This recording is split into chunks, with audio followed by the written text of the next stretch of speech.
Thank you. It's a pleasure to come on stage right after this excellent panel discussion. So after we've just heard how important data is for innovation processes, an important aspect to consider here is that in many, in many fields, data is not as readily available as for weather because of restrictions around privacy. And so you have a clash between the need to share data as widely as possible with as many people as possible that is necessary for innovation on one hand, and the need for privacy on the other hand, where you want to restrict the access to data as much as you can. And classical anonymization techniques fail to provide a solution to this because they don't work for big data. The solution we're providing is synthetic data, and I will show you in a minute how this works and how this provides both anonymity and as good as real data access.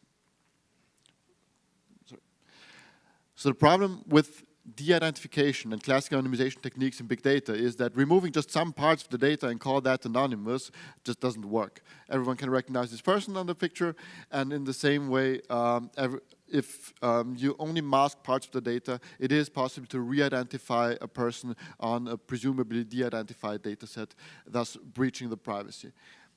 And you cannot solve this issue by removing more of the data, because once you get to the point where you have successfully anonymized the data set, you've also successfully destroyed all the value in it. The same holds true for different types of industries, like mobile phone mobility patterns, as well as credit card transactions, payments, where really 2 or 3 data points are enough to identify a person uniquely in the whole customer base that you have.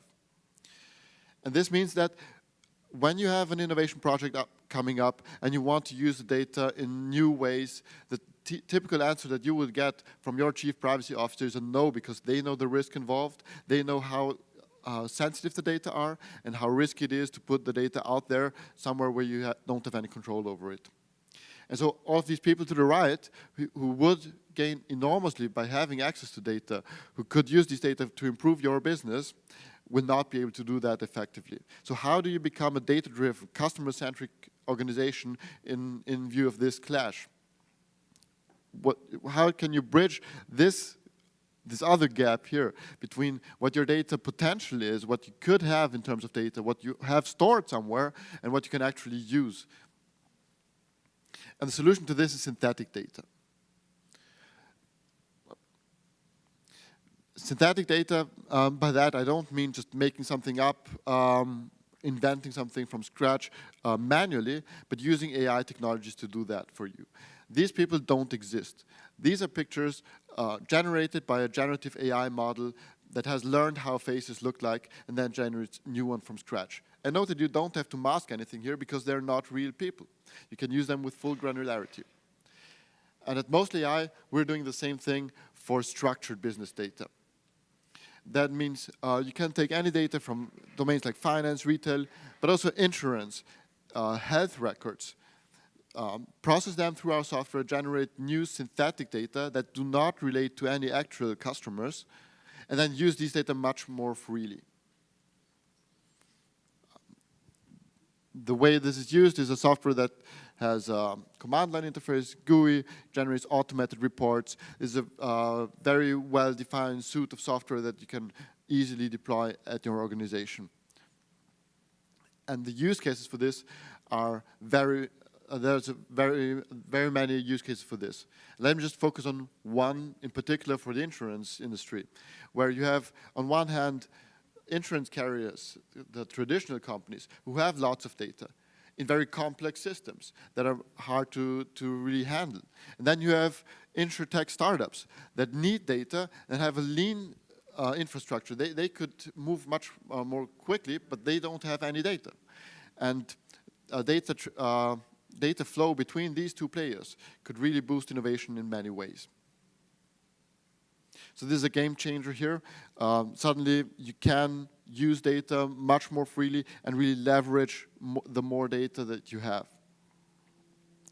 The software is already in use in one of the biggest banks in Central and Eastern Europe, where it is being employed in the testing and development environments for software development, innovation department internally.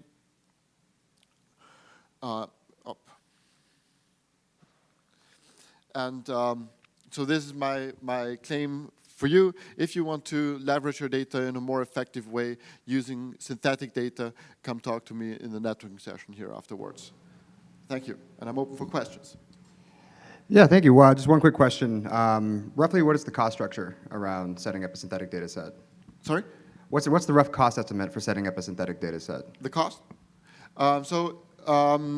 We're offering this as a software solution that you can deploy on-prem. You have a yearly software license for that that is priced according to the size of the data.